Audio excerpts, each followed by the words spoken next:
नमस्कार दोस्तों और प्यारे विद्यार्थियों, आप सभी का मेरे YouTube channel Bamania biology and news पर हार्दिक स्वागत और अभिनंदन। आज हम कक्षा 11th बायो का जो 4th अध्याय है उसके बारे में डिस्कस करेंगे, उस पार्ट को रिवाइज करने की कोशिश करेंगे। हमने इससे पहले कल बात की थी जीव जगत का वर्गीकरण, और जीव जगत का वर्गीकरण करने के बाद लास्ट में हमने ये पढ़ा था कि वर्तमान में जो सर्वमान्य वर्गीकरण जो प्रणाली है, सर्वमान्य वर्गीकरण जो पद्धति है वो है पंच जगत पद्धति, जो कि R.H. व्हिटेकर ने 1969 में दी थी। अब उसमें 5 जगत है। कितने जगत है? 5। सबसे पहले हमने बात की थी मोनेरा, उसके बाद में पढ़ा हमने प्रोटिस्टा, उसके बाद में पढ़ा हमने फंजाई। 3 जो जगत है ये हमने कल के वीडियो में पढ़ लिए थे। इसके बाद में बात आती है नंबर 4 पर प्लांट या पादप जगत।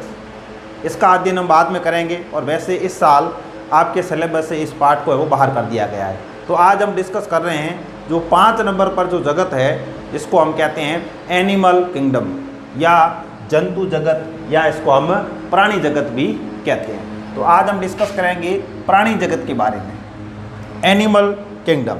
देखिए, एनिमल किंगडम में वे जंतु आते हैं जो यूकैरियोटिक हो, यूकैरियोटिक और मल्टीसेलुलर, यूकैरियोटिक और मल्टीसेलुलर। देखो, कोशिका के संगठन के आधार पे 2 प्रकार के जंतु, प्रोकैरियोटिक और यूकैरियोटिक।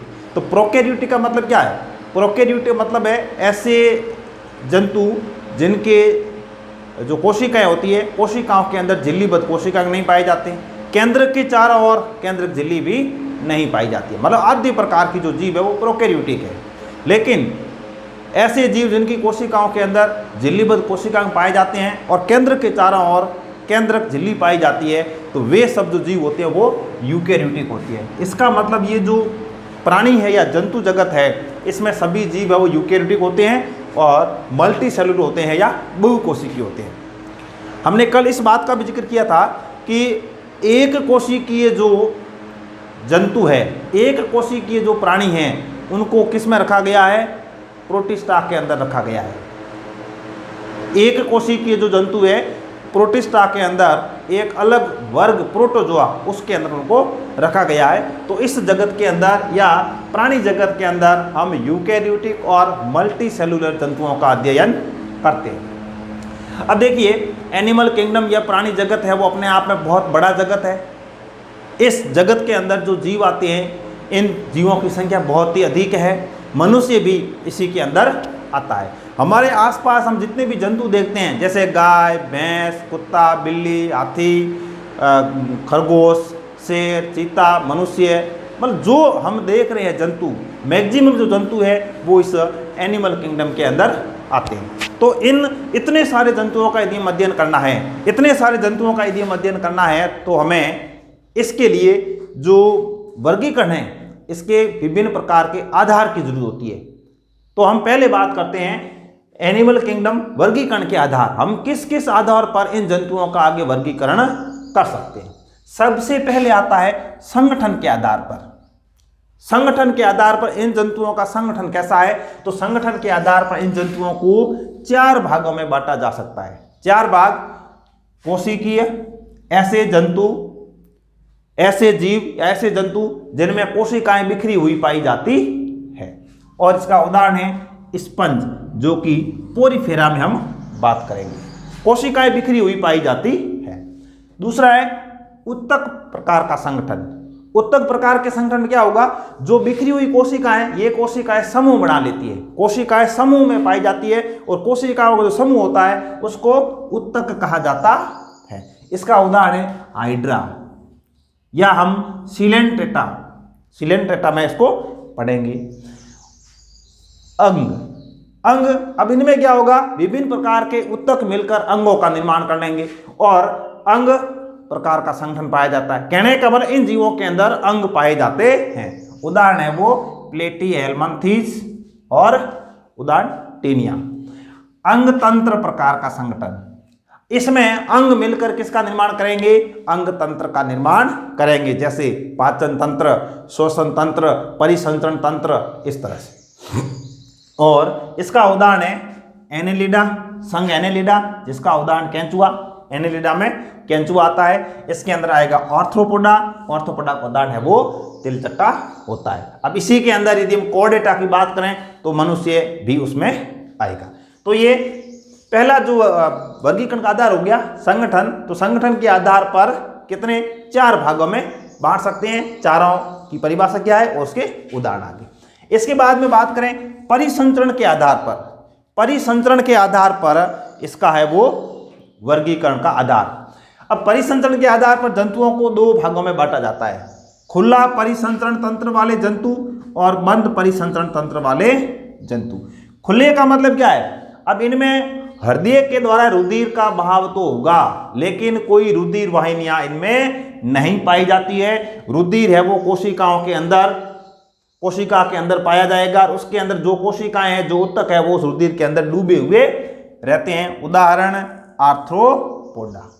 दूसरा बंद परिसंचरण तंत्र। अब बंद में क्या होगा, बंद में जो रुधिर का बहाव होगा वह रुधिर का बहाव रुधिर वाहिनियों में होगा, मतलब बाहर रुधिर नहीं रहेगा, रुधिर रुधिर वाहिनियों के अंदर बहता है। उदाहरण है इसका एनेलिडा। हम आगे डिस्कस करेंगे, सब चीज सामने आ जाएगी। फिलहाल आपको ये ध्यान रखना है कि खुला परिसंचरण तंत्र उदाहरण क्या है, आर्थ्रोपोडा। बंद परिसंचरण तंत्र उदाहरण क्या है, एनेलिडा। अब यदि एनेलिडा जो संघ है इसमें हम बात करें तो एनेलिडा के अंदर आता है केंचुआ। तो केंचुए के अंदर बंद प्रकार का परिसंचरण तंत्र पाया जाता है। अब नंबर 3 सममिति के आधार पर। सममिति के आधार पर यदि हम बात करें तो सममिति के आधार पर 3 भागों में बांटा जा सकता है, असममित जंतु, अरीय सममित और द्विपार्श्व सममित। असममित का मतलब इनमें सिमेट्री नहीं पाई जाती है या ये सममित नहीं होते।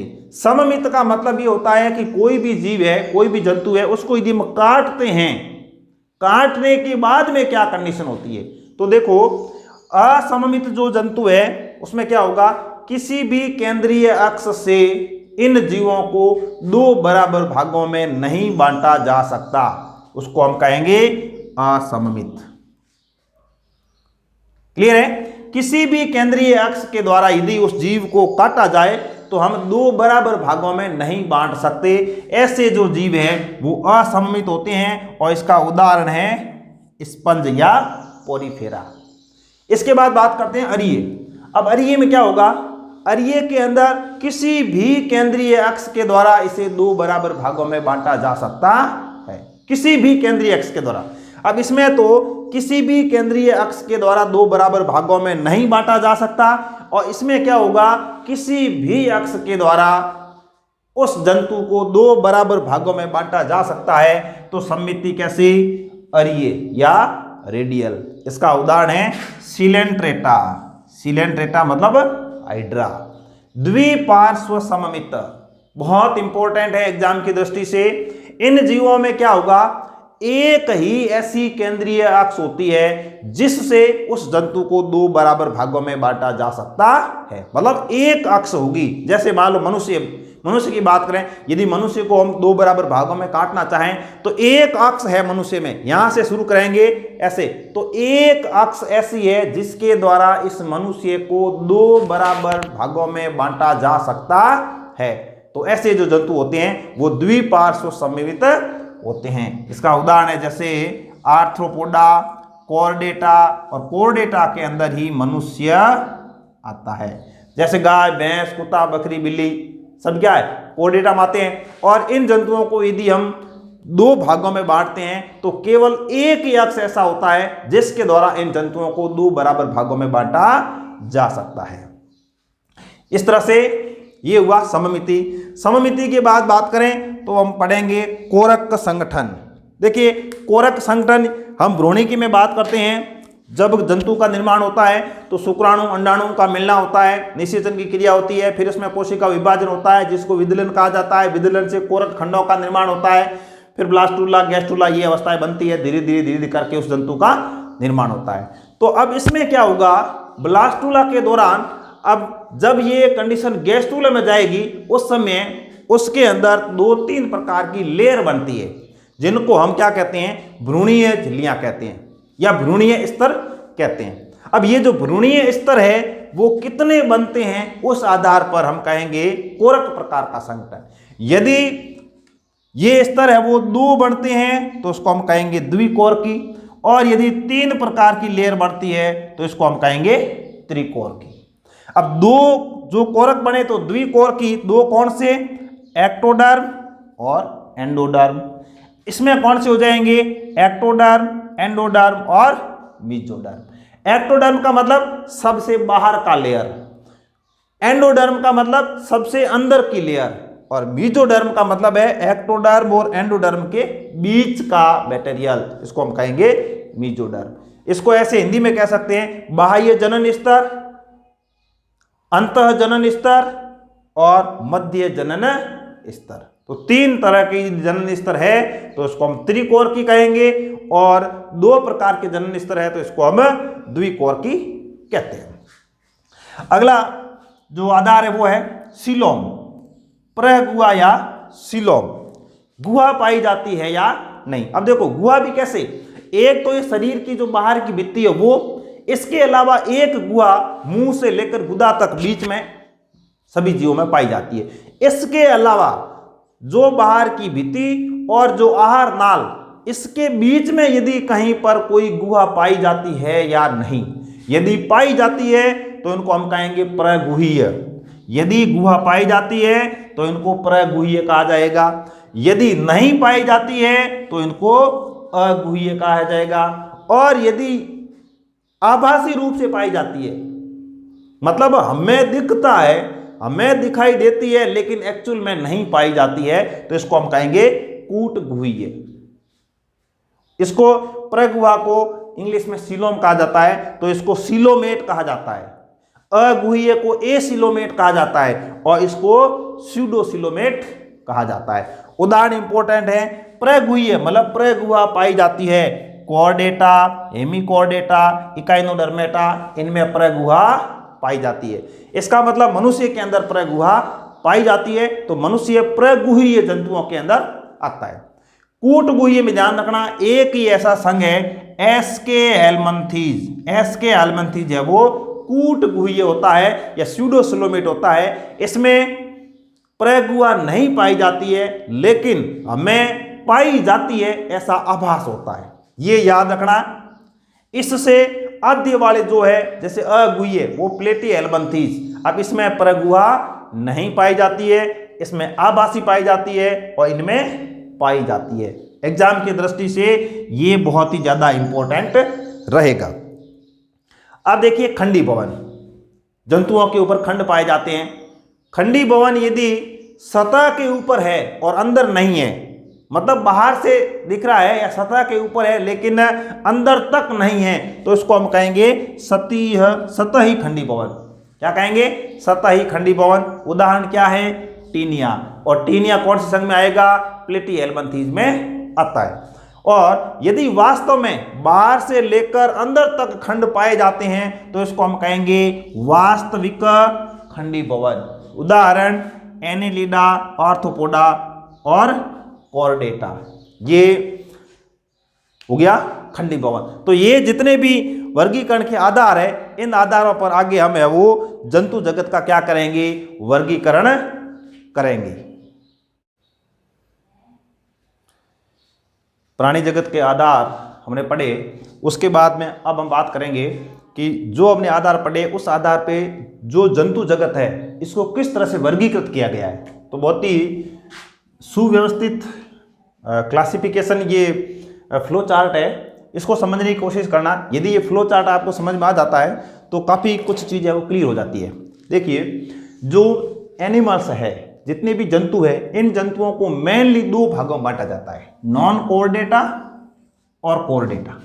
देखिए कई किताबों में थोड़ा ये आगे पीछे दे रखा होगा, उसमें कोई घबराने की जरूरत नहीं है। अपने को ध्यान रखना है कि 2 मेन पार्ट है। एनिमल्स जितने भी है, एनिमल्स को 2 भागों में बांटा जाता है, नॉन कोर्डेटा और कोर्डेटा। नॉन कोर्डेटा को अकशेरुकी कहा जाता है और कोर्डेटा को कशेरुकी कहा जाता है। कशेरुकी का मतलब है कशेरुक दंड, जो पीछे की ओर कशेरुक दंड पाई जाती है, ये इससे मतलब है। अब इसमें कई बार ये जो कशेरुक दंड इसको रज्जुक बोला जाता है, तो इसलिए हम इसको अरज्जुकी भी कह सकते हैं। ये अरज्जुकी है और ये है वो रज्जुकी है। कहने का मतलब है कि पीठ में या पीछे की ओर कशेरुक दंड पाई जाती है। कशेरुक दंड क्या है? कशेरुक दंड रीढ़ की हड्डी कह सकते हैं, हड्डियों का क्या है, हड्डियों की एक श्रृंखलाबद्ध, हड्डियों की श्रृंखला है कशेरुक दंड, और इसी को हम कहते हैं रीढ़ की हड्डी या कशेरुक दंड या वर्टिब्रम कॉलम। अब जिनमें ये नहीं पाई जाती है वो अकशेरुकी या अरज्जुकी, जिनमें पाई जाती है वो कशेरुकी या रज्जुकी। अब ये जो कशेरुक दंड है इसको पृष्ठ रज्जु भी कहा जाता है। पृष्ठ रज्जु, पृष्ठ का मतलब पीछे की ओर, क्या? रज्जुक, पृष्ठ रज्जुक भी कहा जाता है। तो जिनमें नहीं पाई जाती है इनको अपृष्ठवंशी, जिनमें पाई जाती है उनको पृष्ठवंशी कहेंगे। सिंपल सी बात है, इनमें क्या होगा, कशेरुक दंड नहीं पाई जाती है और इनमें कशेरुक दंड पाई जाती है। सिंपल आपको ध्यान रखना है, जंतु जगत को दो भागों में बांटा जाता है। जिनमें कशेरुक दंड नहीं पाई जाती है उनको अकशेरुकी कहा जाता है, जिनमें पाई जाती है उनको कशेरुकी, कॉर्डेटा या रज्जुकी या पृष्ठवंशी, कुछ भी कहें एक ही बात है। आप इनमें से कोई भी एक नाम याद रखो, नॉन कोर्डेटा और कोर्डेटा, ये ठीक रहेगा। इंग्लिश के हिसाब से भी ठीक है, हिंदी के हिसाब से भी ठीक है। अब देखिए मेन अंतर हो गया, कशेरुक दंड इनमें नहीं पाई जाती है, इनमें कशेरुक दंड पाई जाती है। अब जो नॉन कोर्डेट्स है, नॉन कोर्डेट्स है, इनका वर्गीकरण हम अलग पढ़ रहे हैं और कोर्डेटा का वर्गीकरण हम अलग पढ़ रहे हैं। हालांकि किताब है इसको मिक्स करके दे रखा है, लेकिन मैंने थोड़ा व्यवस्थित करके आपके पढ़ने की दृष्टि से थोड़ा ठीक लगे इस हिसाब से मैंने सेट किया है। अब देखिए हमने जो संगठन, जो आधार पढ़े थे, वर्गीकरण के आधार पढ़े थे, वो जो आधार हम अब इस पे ऊपर लागू करते हैं। तो देखो इनका वर्गीकरण, सबसे पहले हमने क्या पढ़ा था, संगठन के आधार पे।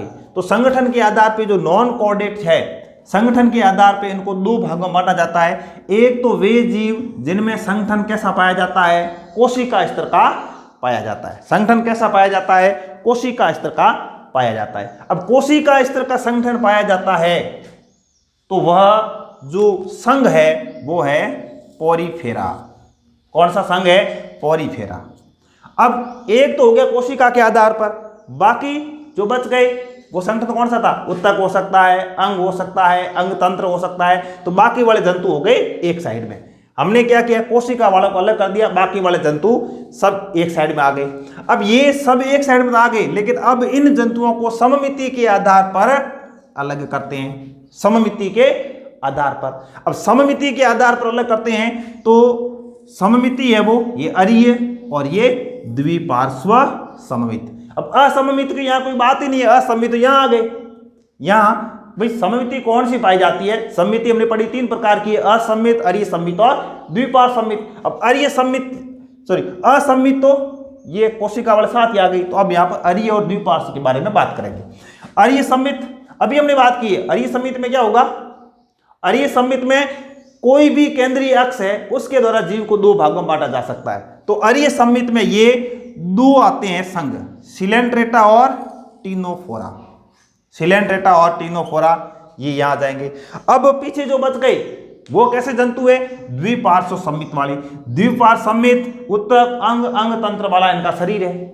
अब ये जो द्विपार्श्व सममित है, अब इनको हम देह गुहा के आधार पर और वर्गीकृत करते हैं, क्योंकि ये भी तो आधार है। वर्गीकरण के जो आधार है उसी के आधार पर हम इनका क्या कर रहे हैं? वर्गीकरण कर रहे हैं। तो देह गुहा के आधार पर, अब देह गुहा के आधार पर हमने अभी बात की है कि देह गुहा के आधार पर जो जंतु है इनको तीन भागों में बांटा जाता है। तीन भागों कैसे? जिनमें देह गुहा नहीं पाई जाती है वे अगुह्य, जिनमें आभासी पाई जाती है कूटगुह्य, और जिनमें वास्तव में पाई जाती है उनको प्रगुह्य कहा जाता है। और ये मैंने वही लिखा था कि आप कूटगुह्य जो है एस के हेलमंथीज, इसको याद रखना।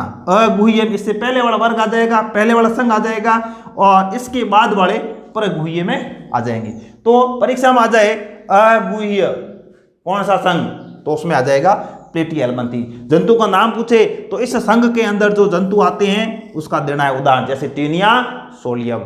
अब ये एस के हेलमिंथीज कूटगुही है, एस के हेलमिंथीज के अंदर आता है एस्केरिस। तो एस्केरिस में क्या होगी? कूट गुहा पाई जाती है, आभासी गुहा पाई जाती है, नहीं पाई जाती है लेकिन आभास होता है। और ये जितने भी संघ है ये जितने भी संघ लिखे हैं इनमें वास्तविक देहगुहा पाई जाती है, प्रगुहा वास्तव में पाई जाती है, इसलिए इसको प्रगुहीय कहा जाता है। कौन कौन इसमें आ जाएंगे? Annelida, Arthropoda, Mollusca, Echinodermata, Hemichordata. और आगे हम जो कोरोडेटा के बारे में बात कर रहे हैं वो भी इसी के अंदर आएगा। अब देखिए दूसरा जो वर्ग है कोर्डेटा, कशेरुकी, रज्जुकी, पृष्ठवंशु। कहने का मतलब है कशेरुक दंड पाई जाती है। अब इसको दो भागों में बांटा जाता है। ये जो संघ है इस संघ को दो उपसंघ में बांटा जाता है। एक तो उपसंघ है कौन सा? प्रोटोकोर्डेटा।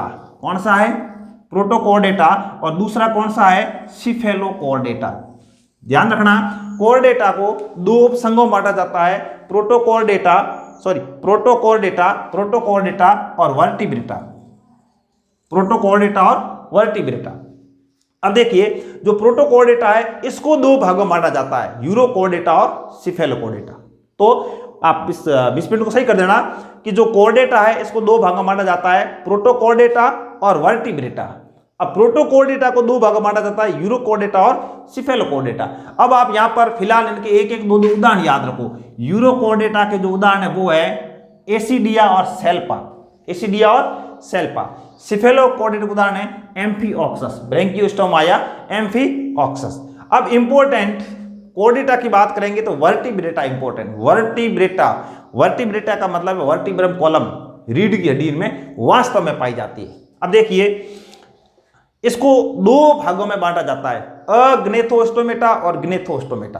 अग्नेथो मतलब जबड़ों के आधार पर, जबड़े पाए जाते हैं या नहीं। तो अग्नेथोस्टोमेटा का मतलब अ का मतलब एब्सेंट, तो क्या? जबड़े एब्सेंट। तो इसके अंदर जबड़े नहीं पाए जाते हैं, जबकि इसमें जबड़े पाए जाते हैं। अब जबड़े नहीं पाए जाते हैं, इसमें एक ही वर्ग है साइक्लोस्टोमेटा। साइक्लो का मतलब है गोलाकार, स्टोमेटा का मतलब है छिद्र पाया जाता है। स्टोमेटा आगे की ओर छिद्र पाया जाता है, साइक्लोस्टोमेटा। ग्नेथोस्टोमेटा है, इसमें वास्तविक जबड़े पाए जाते हैं। अब ग्नेथोस्टोमेटा को दो भागों में बांटा जाता है, पिसीज और टेट्रापोडा। पिसीज का मतलब मछली वर्ग, पिसीज का मतलब सीधा मछली वर्ग है। अब मछलियां दो प्रकार की है, ऑस्ट्रिकथीज और कॉन्ट्रिकथीज। ये भी सिंपल है। ऑस्ट्रिकथीज का मतलब है अस्थि पाई जाती है इनमें, कॉन्ट्रिकथीज का मतलब उपास्थि पाई जाती है। तो मछलियां दो प्रकार की, अस्थिल मछली, उपास्थिल मछली।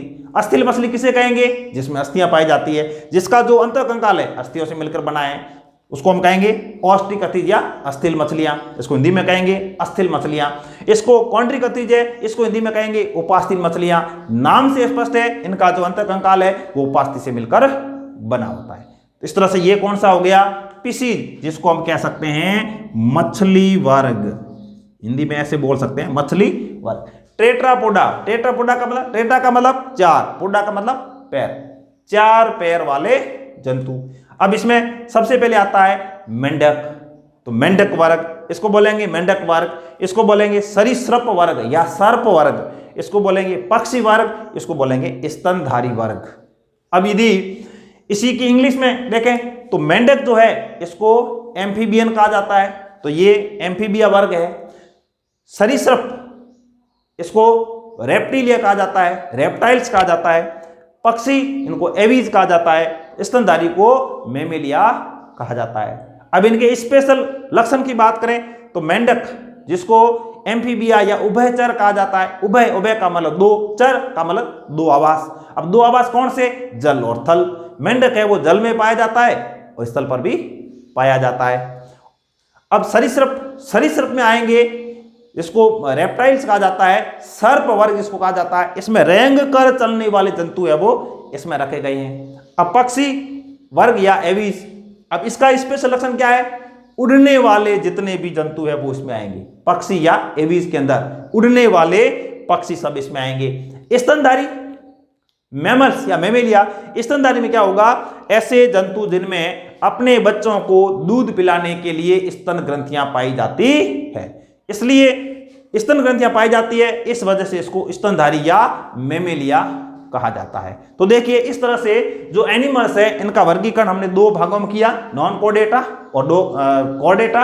नॉन कोर्डेटा के आगे वर्ग इस प्रकार है और कोर्डेटा के वर्ग इस प्रकार है। अब देखो इसमें जो काम की चीज है, नॉन कोर्डेटा के अंदर पोरीफेरा एक संघ है, पोरीफेरा, फिर Coelenterata, Ctenophora, Platyhelminthes, Aschelminthes, Annelida, Arthropoda, Mollusca, Echinodermata और हेमिकोडेटा। ये इतने आगे वर्ग हम पढ़ेंगे नॉन कोडेटा के अंदर।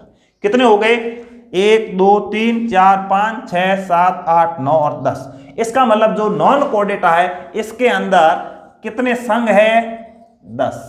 हम 10 संघ एक एक करके इस पाठ के अंदर रिवीजन करने का प्रयास करेंगे। कोऑर्डिनेटा भी एक तरह का संघ है, या हम वर्ग मान लें तो ये जो कोऑर्डिनेटा है, कोऑर्डिनेटा के ये उपसंघ है, ये कोऑर्डिनेटा संघ है तो दो उपसंघ है, प्रोटोकोऑर्डिनेटा और वर्टिब्रेटा। प्रोटोकोऑर्डिनेटा के अंदर तो क्या है कि ऐसे आद्य प्रकार के जीव आते हैं, लार्वा अवस्था में कशेरुकदंड पाई जाती है, ये सब चीजें। तो ये प्रोटोकोऑर्डिनेटा, इसके दो वर्ग है, यूरोकोऑर्डिनेटा और सिफेलोकोऑर्डिनेटा।